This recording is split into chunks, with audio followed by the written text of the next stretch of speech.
আজি আহিছোঁ আজি ভিডিঅ'টোত আপোনালোকে বিশেষ একো শিকিব নাপায় বা বিশেষ নতুন একো নেদেখে কিন্তু আজি আমাৰ দুৰ্গা পূজা দশমী দিন দাদা গতিকে আমি দেৱী মাক বিসৰ্জন দিব আহিছোঁ আৰু আমাৰ লগত আছে এছিষ্টেণ্ট ছেক্ৰেটাৰী আমাৰ পূজাৰ আৰু আজি অন্তৰত দুখো লাগিছে ভালো লাগিছে কাৰণ দেৱী মাক বিসৰ্জন দিম আৰু ভাল লাগিছে এইটো কাৰণে কাইলৈৰ পৰা আকৌ নতুন এটা দিন ষ্টাৰ্ট কৰিম নহয় জানো দাদা পূজাখন কেনেকৈ পূজাখন বহুত ভাল হৈছে আৰু আমাৰ পূজাখন কি হৈ আছে এতিয়া মৰিগাঁও জিলাৰ ভিতৰতে চৰাইবাহী পূজাখন উৎকৃষ্ট হ'বলৈ গৈ আছে আৰু সকলো ৰাইজেতো আমাৰ পূজাখনেই ভাল হয় বুলি কৈছে happy Durga Puja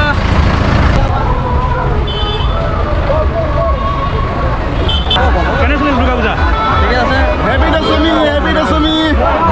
thank U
বহুত মানে দুখ লাগিছে মাক যে আজি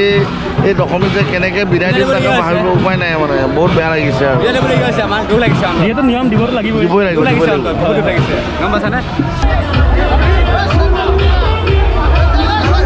এনেকৈ প্ৰথম ভাগ মূৰ্তি গণেশ আৰু লক্ষীক বিসৰ্জন দিয়া হৈছে আৰু পানীত পৰি গ'ল দাদা পৰিব লৈছিলে মানুহ চাওক ন কিমান মানুহ দলঙত মানুহ ভৰ্তি পাৰত মানুহ ভৰ্তি বহুত মানুহ বহুত শৃংখলাবদ্ধভাৱে আমি আজি দেৱী বিসৰ্জন দিবলৈ আমি প্ৰস্তুত কৰিছোঁ গতিকে পৰৱৰ্তী কাৰ্যসমূহো এনেধৰণে মানে সুচাৰুৰূপে পৰিচালনা হ'ব বুলি আশা ৰাখি আমি পূৰ্ণগতিত মানে কামত আমি লাগি আছোঁ ধন্যবাদ দাদা কি অনুষ্ঠান মোৰ সেই ৰাতিলৈ মানে আজি শংকৰোৎসৱৰ কাৰণে এখন মানে অসমীয়া ভাওনা আছে আমাৰ বাবাৰী সমাজৰ এটা নামঘৰ আছে নামঘৰ বা শংকৰ মন্দিৰ আমাৰ চৰাইবাহী শংকৰ মন্দিৰ সাৰ্বজনীন বা ইমান মানুহ দলঙত ভৰ্তি পাৰত ভৰ্তি ফাৰ্ষ্ট টাইম বা ইমান মানুহ হৈছে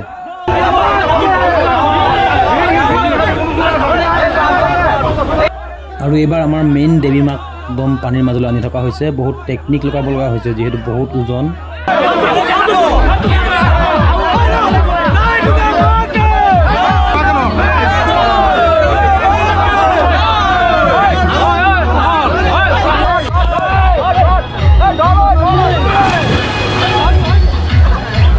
So guys, দুৰ্গা মাক বিসৰ্জন দিলোঁ আৰু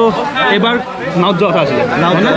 আৰু অকণমান চাওক দুৰ্গা মা বিসৰ্জন দিয়াৰ ঠিক 2-3 ছেকেণ্ড গৈছে আৰু নাও আৰু লগতে বৰষুণ আৰম্ভ হৈ গৈছে আৰু আমি এতিয়া মন্দিৰত সোমাই গ'লোঁ চাওক গোটেই মানুহবিলাক আছে মন্দিৰত সোমাই গ'লোঁ ঐশ্বৰিক শক্তি আৰু যিটো কয় সঁচা কথা নহয় জানো সঁচা কথা গতিকে দুৰ্গা মাৰ এয়া হয়তো লীলা বা তেনেকুৱা ভিডিঅ'টো আজিলৈ ইমানেই আছিল দিয়ক বিশেষ ইনফৰমেশ্যন বুলি একো নাই কিন্তু আমাৰ গাঁৱতে যিহেতু দুৰ্গা পূজা পাতে গতিকে দশমী ভাগ দেখালোঁ কেনেকৈ উদযাপন কৰা হয় বন্ধুসকল পুনৰ আগন্তুক এটা নতুন ভিডিঅ'ত আপোনাক লগ পোৱাৰ প্ৰতিশ্ৰুতি থাকিল আৰু বন্ধুসকল যদি আমাৰ চেনেলটো এতিয়াও ছাবস্ক্ৰাইব কৰা নাই অনুগ্ৰহ কৰি চেনেলটো ছাবস্ক্ৰাইব কৰি ৰাখক ধন্যবাদ জয় আই অসম।